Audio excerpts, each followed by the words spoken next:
discuss about machine learning. First class, it is totally about introductions. Okay. So first we know about what is machine learning. Before the starting the class, I'm telling about myself. My name is Dharmin Bharti, and currently I'm a software developer in Sony India Software. So currently I'm working in some machine learning models and some C++ also standard, some applications on that. Okay. So first we know what is machine learning. Machine learning क्या है, ठीक है? So in the real world, we are surrounded by humans. Okay, हमारे चारों तरफ बहुत सारे humans हैं जो लर्न करते हैं, who can learn everything from their experience. ठीक है, आप सभी कैसे लर्न करते हो? एक्सपीरियंस के थ्रू. ठीक है, जैसे जैसे एक्सपीरियंस होता जाता है वैसे वैसे आप सब लर्न करते हो. ठीक है, तो लोग बोलते नहीं है कि जितना एक्सपीरियंस होता जाएगा उतना आप लर्न करते चले जाओगे. ठीक है, तो इसके थ्रू, और सबकी अपनी अपनी कैपेबिलिटी रहती है लर्न करने की.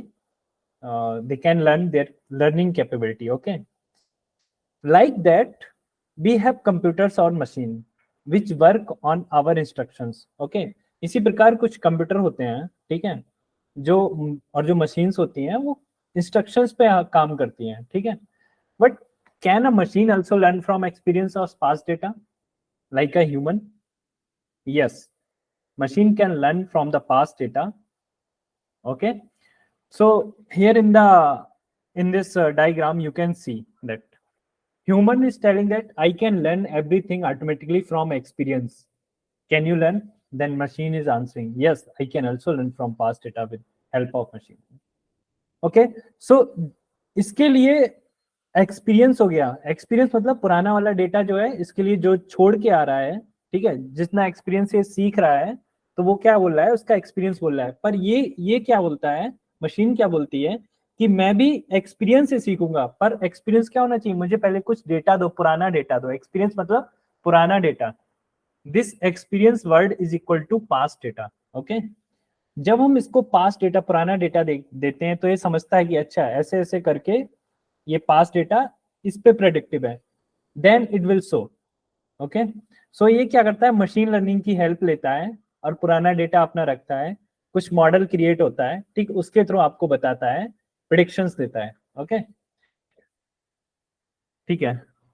सो एक मशीन लर्निंग की एक डेफिनेशन है, machine learning enables a machine to automatically learn from data. Okay, ये क्या करता है? ऑटोमेटिकली डेटा से सीखता है. ठीक है, हमने इसको डेटा दे दिया, ये लर्न कर लिया अपने आप.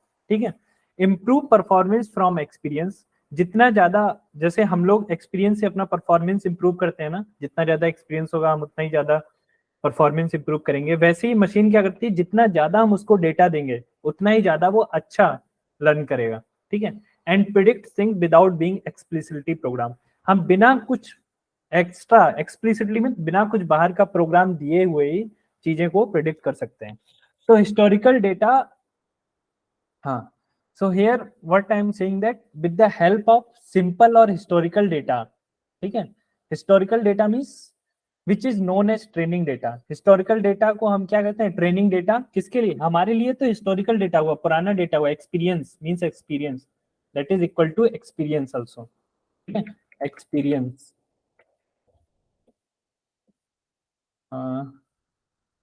experience.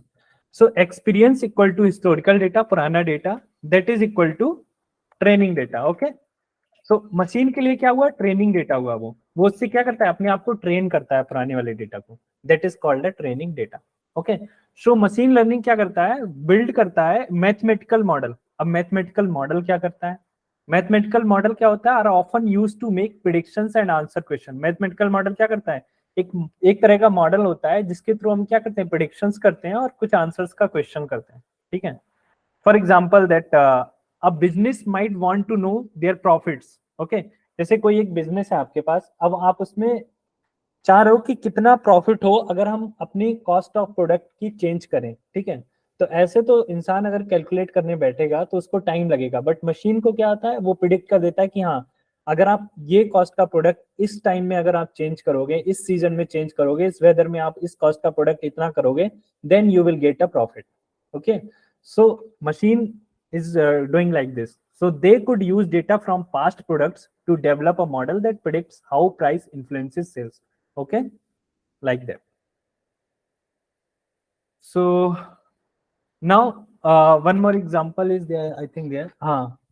Statistics क्या होता है? Statistics, there will be, I am telling you that with the help of simple historical data that is known as training data, okay?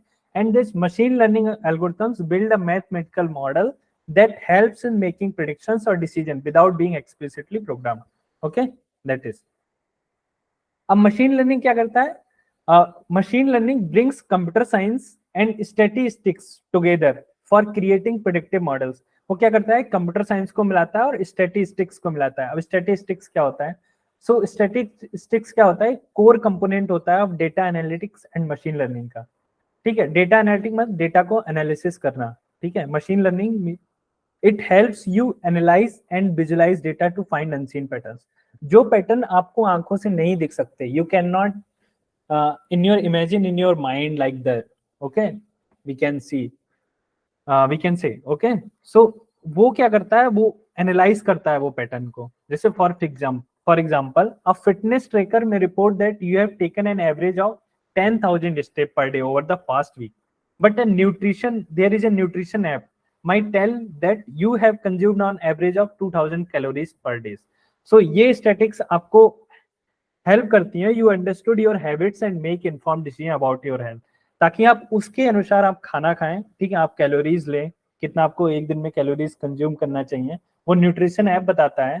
ठीक है, उस स्टैटिस्टिक्स के थ्रू वो कैलकुलेट करता है वहां पे। ठीक है, तो ये जब कंप्यूटर साइंस और स्टैटिस्टिक्स मिलता है तब एक मैथमेटिकल मॉडल बिल्ड होता है। ओके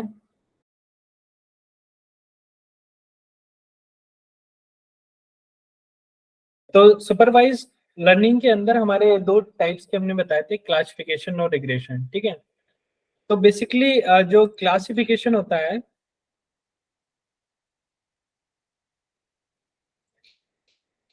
गड़बड़ हो रहा है, एक सेकंड, हाँ ठीक है। तो रिग्रेशन मैंने बताया था, क्लासिफिकेशन मैंने बता दिया। ठीक है, टिपिकली अब जो सुपरवाइज लर्निंग एल्गोरिथम्स होती हैं उनमें हम दो मेन चीजों से तो हैंडल करते हैं, क्लासिफिकेशन और रिग्रेशन। ये दो दो बेसिकली टाइप की एल्गोरिथम्स होती हैं। अब इस क्लासिफिकेशन और रिग्रेशंस के भी पार्ट होते हैं, तो उसमें हम देखते हैं ये मेनली एल्गोरिथम्स होती हैं, linear regression, logistic regression, decision tree classification. ये जिसके बाद रिग्रेशन लगाया समझो वो रिग्रेशन की एल्गोरिथम्स है, और जिसके बाद ये क्लासिफिकेशन लगाया समझो वो क्लासिफिकेशन की एल्गोरिथम है। Decision tree classification, random forest classification, nap based classifier, classifier means classification. ठीक है, अभी सपोर्ट वेक्टर मशीन और के नियरेस्ट नावे ये भी क्लासिफिकेशन है। ठीक है, हम ये पढ़ेंगे उसके बाद जब हम स्टार्ट करेंगे। ठीक है, तो अभी के लिए बस ये देख लो कि क्लासिफिकेशन रिग्रेशंस में ये सारी एल्गोरिथम्स आती हैं। ठीक है,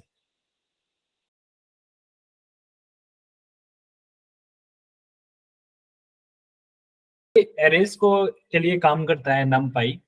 So it also has functions for working in domain of linear algebra, Fourier transform। ये शायद आपने 12th में पढ़ा होगा ना, लीनियर अलजेब्रा के लिए काम करता है numpy जो है, फोरियर ट्रांसफॉर्म और मैट्रिक्सेस के अंदर काम करता है। ठीक है, numpy को हम बोलते हैं न्यूमेरिकल पाइथन। ठीक है, न्यूमेरिकल पाइथन टाइप का, मतलब न्यूमेरिकल कंप्यूटेशन एक तरह का करता है। ठीक है, तो इसीलिए क्योंकि linear algebra, Fourier transform in सब में वही चलता है। तो समझ में आ गया कि numpy जो है वो एरेस के लिए काम करता है। अब क्यों काम करता है वो हम देखेंगे, क्योंकि numpy का जो एम है वो प्रोवाइड करता है एरे के ऑब्जेक्ट को that is up to 50x, यानी कि 50 गुना फास्टर है एक पाइथन की लिस्ट से।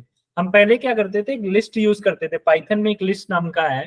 ठीक है, तो हम पहले लिस्ट का यूज करते थे, वो भी एरेस की तरह ही है, पर लेकिन अगर हम एरे का ऑब्जेक्ट क्रिएट कर देते हैं, ठीक है, numpy के थ्रू, तो वो 50 गुना फास्टर हो जाता है, इसलिए हम numpy यूज करते हैं। ठीक है, हम लिस्ट ना यूज करके हम एरे यूज करते हैं। ठीक है, मतलब numpy यूज करते हैं एरे के लिए। The array object in NumPy is called ND-array. It provides a lot of supporting function that make working with ND-array very easy. Okay, leave it. ये थोड़ा ऊपर का है, इसको छोड़ दो, बाद में हम देखेंगे क्योंकि इसकी जरूरत भी नहीं है। Arrays are very frequently used in data science. Array क्या होते हैं, डेटा साइंस में बहुत ज्यादा यूज होते हैं। So where speed and resources are very important. So अगर जब एरे डेटा साइंस के अंदर यूज हो रहा है तो हमें क्या वहाँ पे, अब डेटा साइंस के अंदर हमें स्पीड भी मेंटेन करनी पड़ेगी, हमें वहाँ पे बहुत ही फास्ट काम करना पड़ेगा अगर डेटा साइंस में एरे यूज कर रहे हैं, तो इसीलिए हम numpy का वहाँ पे यूज करते हैं। ठीक है। अब उसके बाद ये पांडास है, पांडास की हमें जरूरत पड़ेगी। ठीक है, पांडास अब क्या होता है वो हम देखेंगे। ठीक है, numpy की, पांडास की, टाइटेनिक डेटा सेट तो हमने देख लिया, वो हम अभी Installation is completed. installation completed. Okay, जो just I'm telling you that pandas, then we can see that. Just okay, and don't do anything with that. Okay, just minimize that. Okay. Yes, sir. So pandas क्या होता है, pandas भी एक Python की library है। It is used for working with data sets, इसको हम data sets के साथ यूज करते हैं। It has function for analysing, cleaning, exploring and manipulating data. ये काम करता है, एनालाइज करता है, क्लीन करता है डेटा को, एक्सप्लोर करता है डेटा को, और मैनिपुलेट, अगर कुछ चेंजेस करने होते हैं डेटा के अंदर तो वो ये करता है। मान लिया अभी तुम क्या एरेज में जैसे मान लिया आ गया, अब मान लिया किसी कॉलम या रो में तुम्हें क्या करना है, तुम्हें एक वैल्यू हटा के दूसरी वैल्यू डालनी है, तो हम ये पांडास के थ्रू करेंगे। ठीक। अब pandas यूज क्यों करते हैं, pandas allow us to analyze big data and make conclusion based on statistical theories। statistical theories पे कुछ conclusion आने होते हैं, इसलिए वो यहाँ पे काम करता है और बड़े बड़े डेटा को एनालाइज करने का काम करता है। ठीक है, pandas can clean messy data sets and make them readable and relevant। कुछ ऐसे डेटा सेट्स होते हैं जिसको हम रीडेबल नहीं कर सकते, बट pandas के थ्रू अगर हम लगाएंगे तो उन्हें किसी फॉर्मेट में चेंज कर सकते हैं और रीड कर सकते हैं डेटा को। Okay, relevant data is very important in data science. ठीक है, तो अगर रिलेवेंट डेटा होगा, मान लिया जिस चीज का, जिस प्रॉब्लम स्टेटमेंट पे हम काम कर रहे हैं, अगर उसके रिलेवेंट डेटा है तो बहुत ही इंपॉर्टेंट होता है डेटा साइंस के लिए। ठीक है। अब what can pandas do, pandas क्या कर सकता है। ठीक है, pandas क्या करेगा, अगर दो कॉलम हैं आपके इस डेटा सीट में, एक्सेल सीट में, मान लिया दो कॉलम्स का मतलब, एक हमने बेड का कॉलम बनाया, एक मैट्रिक्स का कॉलम बनाया। अब बेड वाले कॉलम्स में हमने लिखा कि हाँ इसमें दो बेड खरीदे, तो हम मैट्रिक्स वाले कॉलम में भी हमें क्या लिखना चाहिए, हाँ दो मैट्रिक्स भी बिकेंगी शायद।